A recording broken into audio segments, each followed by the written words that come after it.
Vision academy के YouTube channel में मैं राहुल जैन आपका स्वागत करता हूं। आज हम मोशन के बारे में पढ़ेंगे।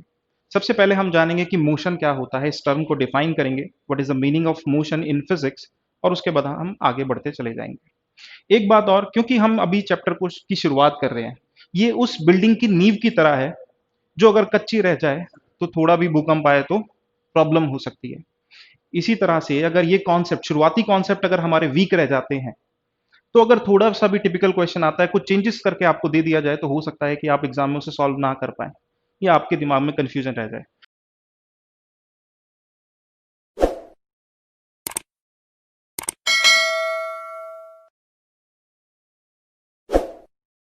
तो शुरुआती जो हमारा पेस रहेगा वो थोड़ा सा स्लो रहेगा, लेकिन जैसे जैसे हम कॉन्सेप्ट को बिल्ड करते चले जाएंगे, हम पेस भी अपना चेंज करते चले जाएंगे जैसे जैसे जरूरत होगी उसके अनुसार, और उसी के हिसाब से हम अपनी पूरी स्टडी को बेसिकली फ्रेम करेंगे। तो अभी हम शुरुआत करते हैं मोशन से। मोशन होता है change in position of an object with time. मतलब अगर कोई भी ऑब्जेक्ट अपनी पोजीशन को चेंज कर रहा है टाइम के साथ, तो हम बोलेंगे कि वो मूव कर रहा है। जैसे कि यहाँ डायग्राम में आप देख सकते हैं, इस पिक्चर में आप देख सकते हैं कि एक वैलिड आंसर है जिसकी पोजीशन टाइम के साथ चेंज हो रही है। जैसे ये इसकी फर्स्ट पोजीशन हो गई, यहाँ पर इसको हम सेकंड पोजीशन बोल सकते हैं। देखिए लोकेशन जो है चेंज हो रही है, पहले ये जो वैलिड आंसर जहां पर थी अब वहां पर नहीं है। आप यहां पर देख सकते हैं this is the third position, and similarly यहां पर हम देख सकते हैं। ठीक है, यहाँ पे इंटरमीडिएट पोजीशंस भी होंगी, बट ठीक है, अभी फिलहाल हम इसको सिर्फ ये समझने के लिए यूज कर रहे हैं इस डायग्राम को कि यहाँ पे पोजीशन में चेंज आ रहा है, तो हम बोलेंगे कि ये वैलिड आंसर जो है वो मूविंग है, शी इज इन मोशन। ठीक है, तो बहुत ही सिंपल सा कॉन्सेप्ट है और हम अपनी डेली लाइफ में देखते रहते हैं कि ऑब्जेक्ट्स मूव कर रहे हैं या स्टेशनरी है, ऐसे हम देखते हैं। तो एक दूसरा कॉन्सेप्ट यहां पर आता है, दैट इज स्टेशनरी और एट रेस्ट। स्टेशनरी का मतलब होता है एट रेस्ट। तो कौन से ऑब्जेक्ट रेस्ट पर होंगे? तो ये बिल्कुल इसका अपोजिट वर्ड है। अगर पोजीशन में कोई चेंज नहीं आ रहा है तो हम बोलेंगे कि ऑब्जेक्ट स्टेशनरी। ठीक, जैसे कि आप देखते हैं कि अगर एक रोड पर सपोज कीजिए ये कार है, तो हमें पूरी कार ड्रॉ करने की जरूरत नहीं है, बट फिलहाल हम एक कार्ट ऐसे लेकर के इसको समझ सकते हैं। तो यहां पर हम देख सकते हैं कि अगर ये पार्क्ड है सपोज कीजिए, तो क्या ये हम जैसे देखेंगे कि हम अपनी घड़ी की तरफ देख रहे हैं कि टाइम बढ़ रहा है, लेकिन टाइम तो चेंज हो रहा है, लेकिन क्या ये कार्ट मूव कर रही है? इसकी पोजीशन चेंज हो रही है। तो हम देख रहे हैं कि जिस पोजीशन पे ये पहले था, टाइम तो बढ़ रहा है लेकिन पोजीशन चेंज नहीं हो रही, तो हम बोलेंगे कि मोशन नहीं है। और इसी को हम क्या बोल सकते हैं कि ये ऑब्जेक्ट क्या है? स्टेशनरी। ओके, तो ऐसे ऑब्जेक्ट को हम स्टेशनरी बोलेंगे, या फिर बोलेंगे कि ये ऑब्जेक्ट जो है वो रेस्ट पर है। तो अब हम कुछ एग्जांपल्स की मदद से इसको एक बार क्लैरिफाई कर लेते हैं। देखिए, चलिए, तो ये क्या हो गया? रेस्ट पर हो गया। अगर सपोज कीजिए यही जो कार्ट है ये मूव करने लगे, ये अपनी पोजीशन को चेंज करने लगे समय के साथ, तो हम क्या बोलेंगे? इट इज मूविंग, ये मोशन में है। तो एक कार जो कि रोड पर चल रही है, उसको हम क्या बोलेंगे? वो मूविंग है। ठीक है, जो अपनी पोजीशन को चेंज कर रही है। और एक पार्क्ड कार क्या होगी? अगर हम एक पार्क्ड कार की बात करें तो वो क्या होगी? वो स्टेशनरी होगी। हम यहाँ पे शॉर्ट में लिख लेते हैं। ठीक है, तो यहाँ पर हम इसको थोड़ा सा शॉर्ट में लिख लेते हैं, तो यहाँ पर ये हो जाएगी स्टेशनरी। ठीक है, एक बॉल जो कि हमने हवा में उछाली, तो क्या हो जाएगी? वो क्या हो जाएगी हमारी? Thrown in the air. ये क्या हो जाएगी? ये मोशन में हो जाएगी या फिर मूविंग हो जाएगी। क्यों? क्योंकि जब हम बॉल को थ्रो करेंगे ऊपर की तरफ, तो क्या होगा? उसकी पोजीशन में चेंज आएगा समय के साथ, फिर वो वापस नीचे आने लगेगी, तो हम बोलेंगे कि ये बॉल जो है ये मूव कर रही है। ठीक है, तो इस तरह से हम क्लासीफाई कर सकते हैं। चलिए, तो बहुत ही सिंपल सा कॉन्सेप्ट है। अब आप मेरे को एक, अगर आपको कॉन्सेप्ट समझ में आ ही गया होगा, अब आप मुझे एक सिंपल सा एग्जांपल मैं आपसे पूछता हूं और आप मुझे उसका आंसर दीजिए। जो बिल्डिंग जिसमें आप रह रहे हैं, जो बिल्डिंग जिसमें आप रह रहे हैं, क्या वो स्टेशनरी है कि मूविंग है? तो देखिए, अगर आपका आंसर है कि वो बिल्डिंग मूविंग है, तो आप जरा इस चीज को सोचिएगा। ठीक है, हम यहाँ पे स्क्रीन चेंज कर लेते हैं और एक और ऑब्जेक्ट यहाँ पर एक पिक्चर की मदद से हम इसको समझेंगे। तो हम क्या कह रहे हैं कि ये जो जिस बिल्डिंग को की हम बात कर रहे हैं, वो जरूरी नहीं है कि उसको हम बोले कि वो स्टेशनरी है। ठीक है, जैसे कि ये देखिए जरा, हम सभी जानते हैं कि अर्थ जो है हमारी सन के अराउंड चारों तरफ मूव कर रही है सर्कुलर पाथ में।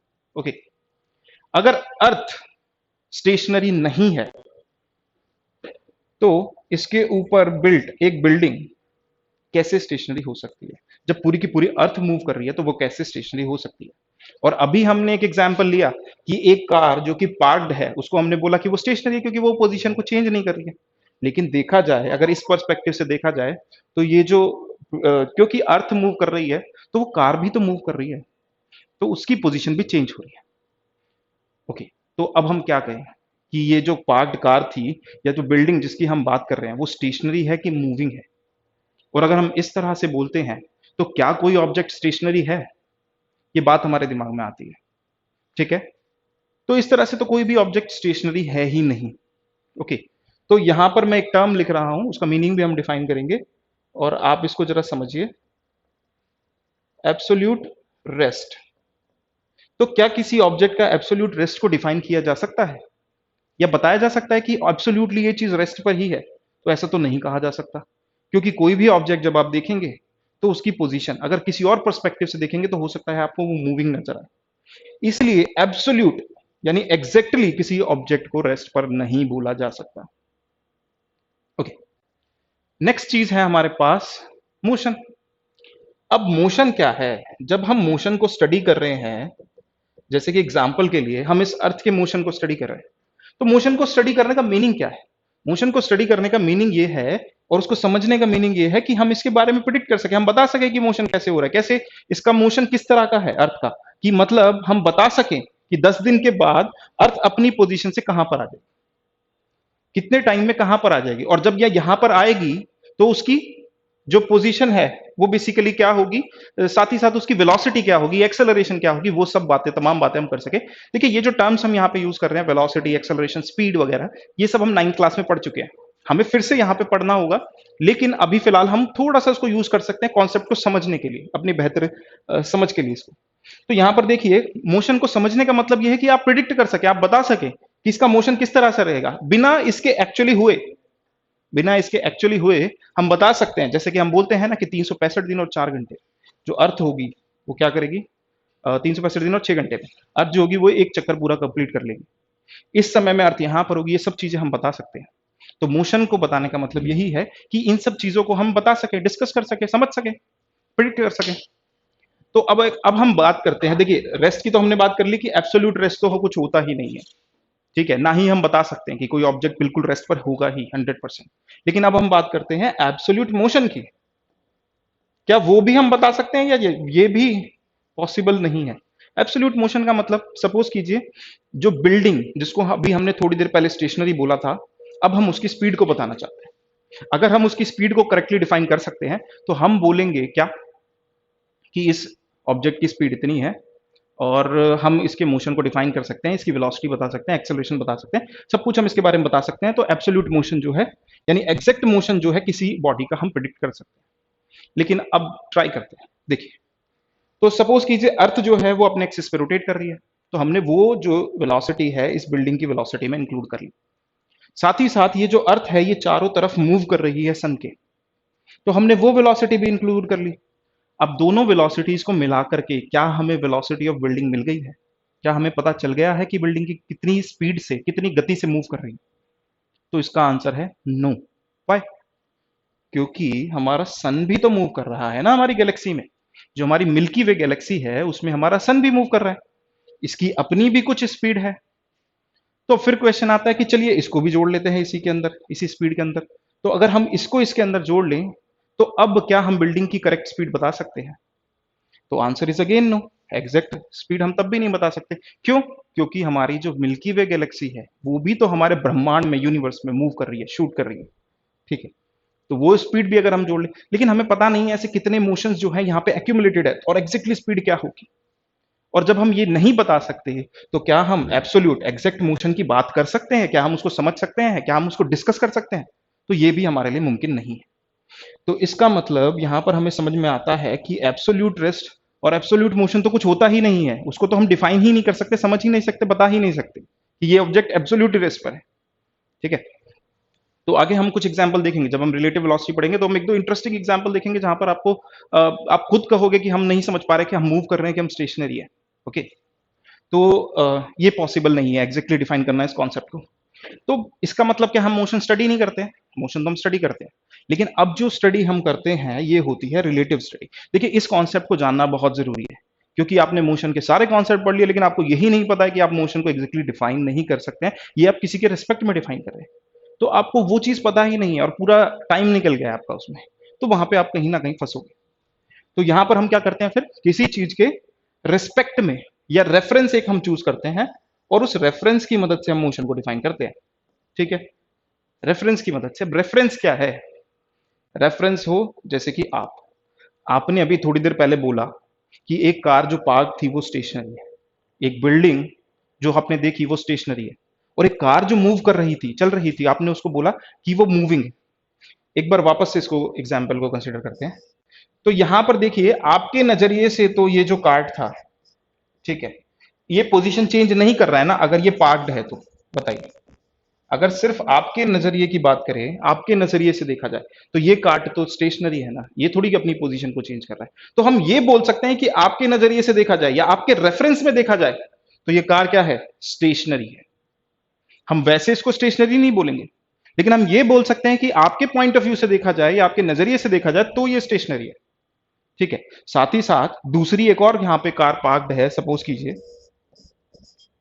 तो अगर आप इसके नजरिए से भी देख सके, सपोज कीजिए इसकी भी आंखें हैं, ये ऑब्जर्व कर सकता है, तो इसके नजरिए से भी अगर देखा जाए, यानी कि इसके रेफरेंस में देखा जाए, तो भी आपको क्या दिखेगा कि पोजीशन चेंज नहीं हो रही है। तो ये भी क्या बोलेगा ऑब्जेक्ट, ये स्टेशनरी। तो फिर अब मूविंग कैसे डिफाइन करेंगे? यहां पे देखिए जरा, अब हम क्या करते हैं, स्क्रीन चेंज कर लेते हैं। तो अब हम मूविंग ऑब्जेक्ट की बात करते हैं। तो जैसे ये कार है, सपोज कीजिए आप रोड पर खड़े हैं, रोड साइड खड़े हैं, और आपने देखा कि एक कार जो है वो आपके पास सामने से निकल गई। आपके पास स्पीडोमीटर है कार की स्पीड चेक करने के लिए, आपने देखा कि वो कितनी स्पीड से मूव कर रही है, 50 किलोमीटर पर आवर। तो ये इसका मतलब क्या है 50 किलोमीटर पर आवर का? इसका मतलब ये है कि अगर आपके नजरिए से देखा जाए, आपके रेफरेंस में अगर देखा जाए, तो इसकी स्पीड कितनी है? 50 किलोमीटर प्रति घंटा है। ओके, लेकिन अगर हम रेफरेंस बदल दें, जैसे कि अगर हम ब्रॉडर वे में देख रहे थे, जब हम प्रीवियस यहां पर हम देख रहे थे, अगर हम इसको बाहर से ऑब्जर्व कर रहे हैं, सपोज कीजिए सन के रिस्पेक्ट में देखें, तो अगर हम सन की जगह पर हैं, तो हमें क्या नजर आएगा कि अर्थ जो है वो मूव कर रही है हमारे चारों तरफ। तो अगर सन के रिस्पेक्ट में देखा जाए या सन के रेफरेंस में देखा जाए, तो हम ये वाली जो स्पीड है ना अर्थ के रोटेशन की अपने एक्सिस पे, और जो उसकी मूवमेंट की है सन के चारों ओर, ये स्पीड और ये वेलोसिटी भी हमें इंक्लूड करनी पड़ेगी। तो इसका मतलब, जब भी आप बताएंगे कि कोई भी ऑब्जेक्ट स्टेशनरी है या मोशन में है, तो वो किसी चीज के रेफरेंस में बताएंगे, पहली बात। और जब आप रेफरेंस को फिक्स करेंगे कि ये रेफरेंस है, इसके रेफरेंस में हम बता रहे हैं, तो उसी के बेसिस पे आप बताओगे कि उसकी स्पीड कितनी है, वेलोसिटी कितनी है, एक्सेलरेशन कितनी है। ये सारे के सारे पैरामीटर सिर्फ और सिर्फ तभी डिफाइन किए जा सकते हैं, तभी बताए जा सकते हैं, जब आप रेफरेंस फिक्स कर दें और उसी के हिसाब से बताए जाए। ओके, तो हम जो है ये सारी की सारी स्टडी जो करते हैं किसी के रेफरेंस में करते हैं। तो जैसे हम जो कार की स्पीड ले रहे थे, या जब भी हम बोलते हैं इन जनरल कि ये कार मूविंग है, तो हमारा मतलब यही होता है कि इसकी स्पीड 50 की है with respect to ground, ground के रेफरेंस में। तो हमने क्या मान लिया, ग्राउंड के रेफरेंस में ये कितनी है, 50 है। पर इतना बोलने की जरूरत नहीं है ना, क्योंकि कॉमन अगर हम बात करें, कॉमनली अगर हम बात करें या फिर हम इन जनरल बात करें, हम तो हमें तो ऐसे ही ऑब्जेक्ट दिखते हैं ना, हमें कोई ग्राउंड थोड़ी मूव करता हुआ नजर आता है, तो हमें वो सब जोड़ने की जरूरत नहीं होती है। तो हम आमतौर पर जो लैंग्वेज यूज करते हैं उसमें से इस चीज को ओमिट कर देते हैं कि ये जो स्पीड है ये with respect to ground. Okay, तो इस हिसाब से हम जो स्टडी करते हैं वो रिलेटिव मोशन को स्टडी करते हैं। रिलेटिव मोशन जो है बेसिकली हम स्टडी करते हैं।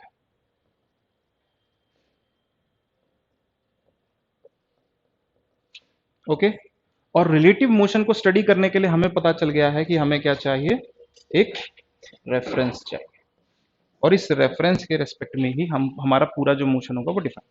ठीक है, अब इस रेफरेंस को हम कैसे लेते हैं और इसके साथ क्या करते हैं, ये हम अगली वीडियो में डिस्कस करेंगे। अभी फिलहाल के लिए हम ये एक छोटा सा कॉन्सेप्ट जो है इसको बेहतर तरीके से समझेंगे, समझ चुके हैं। और अब हम अपनी जो प्रैक्टिकल लाइफ है, आसपास की जो चीजें हैं जो भी मूव कर रही है, जब हम मूव कर रहे हैं, कोई और मूव कर रहा है, और दूसरे मोशंस के बारे में जब भी हम सोचेंगे अब से अगली क्लास तक, तो हम यही सोचेंगे कि ये जो स्पीड है या ये जो मोशन है एक्चुअल में किसके रिस्पेक्ट है। तो उससे हमारा ये जो आइडिया है ये बिल्कुल पक्का हो जाएगा और प्रैक्टिकली हमें पता चल जाएगा कि ये चीज़ क्या है और क्यों हम एब्सोल्यूट मोशन को डिफाइन नहीं कर सकते। ओके, तो दोस्तों यहीं पर हम अपनी वीडियो को एंड करते हैं मोशन के बारे में, and we will discuss about the references and classification of motion in the next class. अगर आपको हमारी आज की वीडियो पसंद आई हो तो इसको शेयर कीजिए, सब्सक्राइब कीजिए, और प्लीज़ बेल आइकन को प्रेस करना ना भूलिए ताकि आपको फ्यूचर में भी हमारी अगली वीडियोज़ का नोटिफिकेशन मिलता है। Thank you.